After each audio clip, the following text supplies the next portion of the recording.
On the eve of her visit, a taste of the welcome that awaits Angela Merkel in Athens.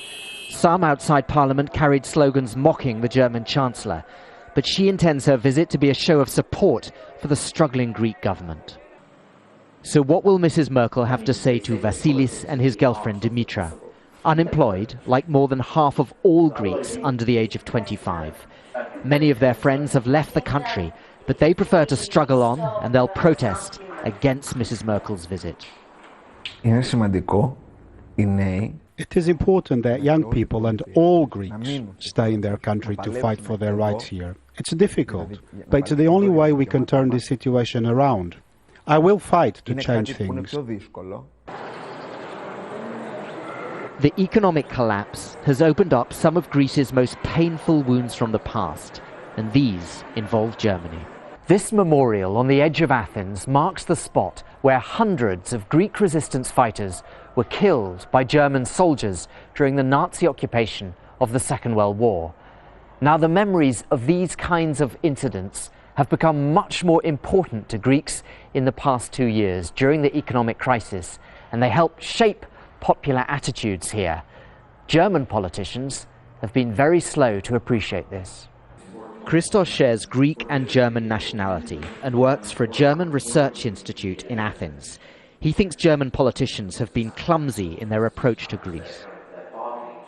They have handled the Greek crisis like a crisis in a German land or in a German city, thinking that the administration and the acceptance of the people will be very, very easily handled. But the Greek public is different. They need to be handled with a different sensitivity, a different kind of respect, a different kind of language. And I think that has been missing most in the German approach to Greece. But most Greeks also feel that the real origins of this crisis lie here at home, and this is where it must be resolved. Still, Mrs. Merkel's visit may be an opportunity to vent frustration.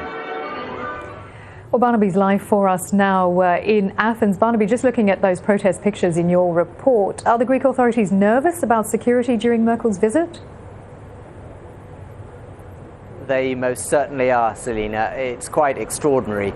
It ought to be very routine. You'd say one EU head of government visiting a counterpart in a sister country, but the Greek police are talking about bringing 7,000 officers into the city centre tomorrow. There's a partial ban on demonstrations and there are big restrictions on public transport. It's almost, you'd say, as if she's entering a war zone, all of which begs the question, why is she bothering to come here? And I think the answer is that she's trying to show her support to a very beleaguered government, a coalition government here in Greece, that is still struggling to push through harsh austerity measures. So do you think it signals that Merkel doesn't want Greece to exit the euro?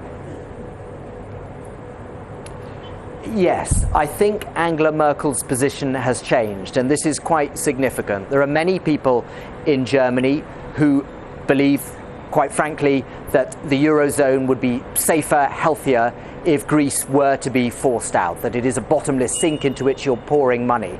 Angela Merkel, it appeared, was equivocal about this, certainly during the middle months of this year. In the past 2 months or so, she has swung round a little bit. I think she thinks that Antonis Samaras is somebody, the Prime Minister here, is somebody who she can work with. The alternatives, if you look beyond him in the opinion polls, are either on the far left or indeed the extreme right. Both of those would be extremely problematic for her, so she has to bolster this government. I think she has decided that by hook or by crook, Greece must stay in. The consequences of kicking it out, if you like, are so dangerous for the rest of the Eurozone, so uncontrollable, that she will stand by Greece. But of course, there is enormous hostility towards her on the Greek streets. As I was saying on my report, many Greeks blame her, at least partially, the policies she's pursuing, see them as counterproductive, and you would imagine that some of that frustration will emerge tomorrow. All right, Barnaby, thank you. Barnaby Phillips live in Athens.